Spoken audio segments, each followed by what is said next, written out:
السلام علیکم ناظرین، اس ایپیسوڈ کے شروعات میں ہم دیکھتے ہیں جنگل میں صلاح الدین ایوبی بالن کے ساتھ آگے بڑھ رہے ہوتے ہیں۔ ایک مقام سے راستے الگ ہوتے ہوئے دیکھ کر بالن کہتا ہے ہمارے راستے یہاں سے الگ ہوتے ہیں، تو صلاح الدین ایوبی کہتے ہیں شکریہ، میں تمہارا یہ احسان کبھی نہیں بھولوں گا۔ بالن خنجر دیتے ہوئے کہتا ہے یہ رکھ لو، یہ تمہیں راستے میں کام آ سکتا ہے۔ خنجر کو دیکھتے ہوئے صلاح الدین ایوبی کہتے ہیں کہ لوگ الوداع کہتے ہیں لیکن جدائی کا وقت تقدیر ہی طے کرتی ہے، ہم کہیں دوبارہ مل سکتے ہیں کون جانتا ہے۔ تو بالن کہتا ہے ہو سکتا ہے، پھر تم مجھے مچھلی کے پیڑ سے نکالو گے، اور اس کے ساتھ ہی دونوں راستے الگ کر لیتے ہیں، جبکہ کچھ نقاب پوش رسیاں لے کر چھپے ہوتے ہیں، اور صلاح الدین ایوبی جیسے ہی ان کے پاس سے گزرتے ہیں ایک نقاب پوش ان پر رسی پھینک کر انہیں دبوچ دیتا ہے۔ بالن کے ساتھ بھی بالکل ایسے ہی صورتحال پیش آتی ہے، وہ مزاحمت کی بھرپور کوشش کرتا ہے مگر ناکام رہتا ہے۔ ادھر صلاح الدین ایوبی بھی مزاحمت کر رہے ہوتے ہیں مگر ان پہ بھی تلواریں تان لی جاتی ہیں، دونوں کے راستے پھر سے ایک ہو جاتے ہیں۔ بلندی پر کھڑا تاجر کا سپاہی کہتا ہے ہم تمہیں زندہ چاہتے ہیں، اپنی قسمت کو مت آزماؤ۔ پھر تاجر سے پوچھتا ہے کیا ہم نے کسی کو کھویا ہے؟ جواباً تاجر کہتا ہے ہمارے پاس ایک فالتو گھوڑا ہے اور تلوار دیکھ کر لگ رہا ہے کہ اس کے پاس لڑنے کی مہارت بھی ہے۔ یہ سنتے ساتھ ہی سپاہی بالن کی تلوار تاجر کو دیتا ہے۔ تاجر تلوار دیکھتے ہوئے کہتا ہے خاص ٹکڑا۔ تو بالن کہتا ہے جب میں تمہیں پکڑوں گا تو تمہارے ٹکڑے ٹکڑے کرنے کے لیے یہ ایک خاص ٹکڑا ہوگا۔ صلاح الدین بھی تاجر سے پوچھتے ہیں تم کون ہو اور ہم سے کیا چاہتے ہو؟ تو وہ تاجر کہتا ہے میں صرف تمہیں چاہتا ہوں، سپاہیوں نے لے آؤ۔ یہ سنتے ساتھ ہی سپاہی انہیں لے کر آگے بڑھ جاتے ہیں۔ کافی دیر آگے بڑھنے کے بعد انہیں پنجروں کے پاس لایا جاتا ہے اور تاجر صلاح الدین سے کہتا ہے انہوں نے تمہیں بہت مارا، خوش قسمتی سے اب تمہارے پاس ایک مہربان مالک ہے، میں تمہیں لڑائی سے اچھا محسوس کرواؤں گا۔ صلاح الدین بھی پوچھتے ہیں کس لڑائی کی بات کر رہے ہو؟ جواباً تاجر کہتا ہے تم مصر میں زرخیزی کی دعوت کے دوران لڑنے جا رہے ہو۔ بالن کہتا ہے تمہاری قسمت اب چمک جائے گی، میں تم جیسے خون چوسنے والوں کو اچھے سے جانتا ہوں۔ اس پر تاجر کہتا ہے میرے ساتھ انصافی مت کرو جوانو،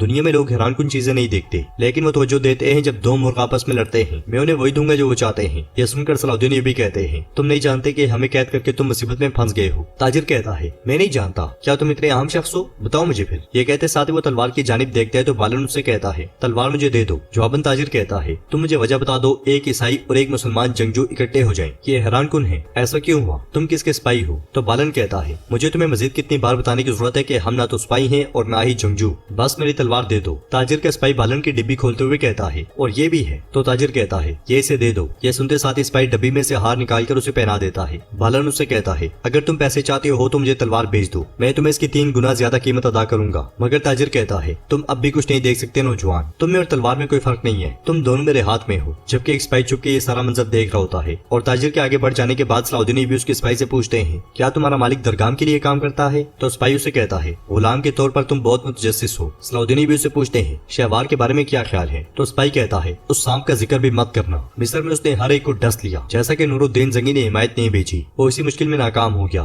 درگام اور وہ سب ایک جیسے ہیں، در حقیقت درگام شہوار سے مختلف نہیں ہے، وہ تخت پہ ہے کیونکہ بادشاہ امارلیک اس کی حمایت کرتا ہے۔ صلاح الدین بھی پوچھتے ہیں امارلیک کون ہے؟ تو سپاہی کہتا ہے اوہو تم دنیا کے بارے میں کچھ نہیں جانتے۔ یہ کہتے ساتھ وہ آگے بڑھ جاتا ہے۔ پنجرے میں داخل ہوتے ہوئے بالن صلاح الدین سے کہتا ہے امارلیک نے اپنی بہن کو قتل کر دیا اور تخت پہ بیٹھ گیا، وہ یروشلم کا نیا بادشاہ ہے۔ اگلے پل انہیں پنجرے میں ڈال دیا جاتا ہے۔ ناظرین اس کے بعد ہم دیکھتے ہیں کہ قائرہ کے سامنے پہاڑی پہ شہوار بیٹھا ہوتا ہے، اس لیے میں اس کا بیٹا اس کے پاس آ کر کہتا ہے بابا درگام کوئی کمی نہیں چھوڑ رہا، وہ دعوت کی زبردست تیاری کر رہا ہے۔ تو شہوار غصے سے کہتا ہے غدار، وہ سوچتا ہے کہ اس طرح وہ اپنی ساکھ دوبارہ بحال کر سکتا ہے، میں اس کی دنیا برباد کر دوں گا، مدد کے لیے کوئی نہیں آ رہا، ہم یہاں اکیلے ہیں، دیکھو عظیم شہوار کے ساتھ کیا ہوا۔ اس لیے میں اس کے بیٹے کی نظر ایک بڑے گھڑسوار قافلے پر پڑتی ہے جو شیرکو کی قیادت میں قائرہ کی جانب بڑھ رہا ہوتا ہے۔ اسے دیکھ کر وہ کہتا ہے بابا گھڑسوار آ رہے ہیں، وہ بہت زیادہ ہیں۔ یہ سنتے ساتھ ہی شہوار کھڑا ہو جاتا ہے اور لشکر کو دیکھ کر خوش ہوتے ہوئے کہتا ہے قاضی فاضل مصر کی لومڑی، وہ سلطان اور الدین کو قائل کرنے میں کامیاب ہو گیا۔ کامل بیٹا ان میں سے ہر ایک کے ساتھ بڑی عزت کا مظاہرہ کرو، تم سمجھ رہے ہو نا،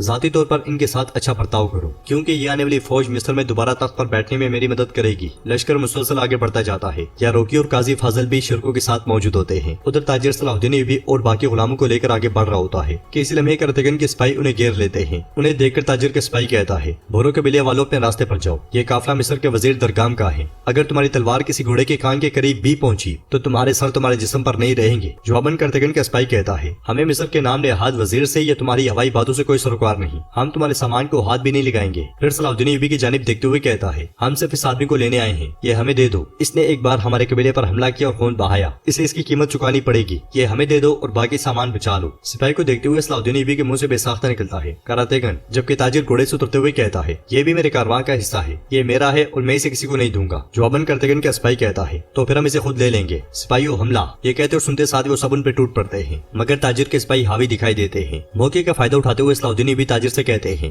مجھے ان سب کو تبھی مار دینا چاہیے تھا جب میں ان کے قبیلے گیا تھا، میرے ہاتھ کھولو اور مجھے ایک تلوار مار دو، مگر تاجر کہتا ہے کوئی ضرورت نہیں، تم آرام سے اس کا لطف اٹھاؤ۔ یہ کہتے ساتھ ہی تاجر بھی تلوار بے نیام کر کے لڑائی میں کود جاتا ہے۔ کرتگن کے سپاہی مسلسل کرتے جاتے ہیں، تاجر بھی اپنی جنگی مارتے دکھا رہا ہوتا ہے۔ یہ منظر دیکھ کر صلاح الدین ایوبی بہت پریشان ہو جاتے ہیں۔ کرتگن کا آخری سپاہی لڑنے کے لیے آگے بڑھتا ہے تو صلاح الدین ایوبی اسے اشارہ کرتے ہیں تو وہ گھوڑے پر سوار ہو کر گھوڑا دوڑا دیتا ہے، مگر تاجر کے سپاہی کا چھوڑا ہوا تیر اس کی پیٹ میں جا لگتا ہے۔ تیر لگنے کے باوجود وہ سپاہی نظروں سے اوجھل ہو جاتا ہے اور تاجر صلاح الدین ایوبی سے کہتا ہے بالآخر وہ سب مر چکے ہیں، اب ہمارے جانے کا وقت ہے۔ یہ کہتے ساتھ ہی وہ سب آگے بڑھ جاتے ہیں۔ کیرک قلعے میں جمشید میلا کو خوشبوئیں دکھا رہا ہوتا ہے۔ کافی خوشبوئیں دیکھنے کے بعد میلا اس سے کچھ لے لیتی ہے اور بدلے میں اسے سونے کی ایک پوٹلی دیتی ہے کہ اس لمحے میلا کا شوہر مائلز وہاں آتا ہے اور جمشید سے کہتا ہے جمشید تم نے اس جگہ کو پھر سے جنت کا باغ بنا دیا۔ تو جمشید کہتا ہے آقا جو کچھ آپ نے کیا میں اس کا مقابلہ کبھی نہیں کر سکتا، اگر آپ ان وقت پر نہ آتے تو میرے سارے کارواں کو غداروں نے لوٹ لیا ہوتا اور وہ مجھ سمیت سب کو مار ڈالتے۔ مائلز کہتا ہے اس بات کو کافی سال ہو گئی جمشید، میں نے صرف وہی کیا جو میری بہادری اور عہدے کا تقاضا تھا، میرا تم پر کوئی قرض نہیں ہے۔ مگر جمشید کہتا ہے ضرور ہے، میں نے آپ کی اور آپ کی پیاری بیوی کی پوری زندگی خدمت کرنے کی قسم کھائی ہے، جب بھی آپ کو میری خدمت کی ضرورت پڑے گی میں حاضر ہوں۔ یہ کہتے ساتھ ہی جمشید چلا جاتا ہے اور مائلز میلا سے کہتا ہے ہمیں اب بادشاہی مارلیک کی قدس میں تاج پوشی کے لیے نکلنا چاہیے۔ مگر میلا کہتی ہے مجھے معاف کیجیے، میں ابھی تک بہتر محسوس نہیں کر رہی، مجھے شک ہے کہ میں یہ سفر کر پاتی ہوں یا نہیں۔ تو مائل کہتا ہے پھر مجھے اپنی خوشبو اچھے سے لینے دو، بدقسمتی سے مجھے مصر جانے والے خفیہ دستے کی قیادت کرنی ہے، مجھے اپنی خوبصورت بیوی بہت یاد آئے گی۔ یہ سن کر میلا اسے خوشبو دیتے ہوئے کہتی ہے مجھے نہیں معلوم کہ آپ کی حسرت پوری کرنے کے لیے یہ کافی ہے یا نہیں، لیکن آپ اسے اپنے ساتھ رکھ سکتے ہیں۔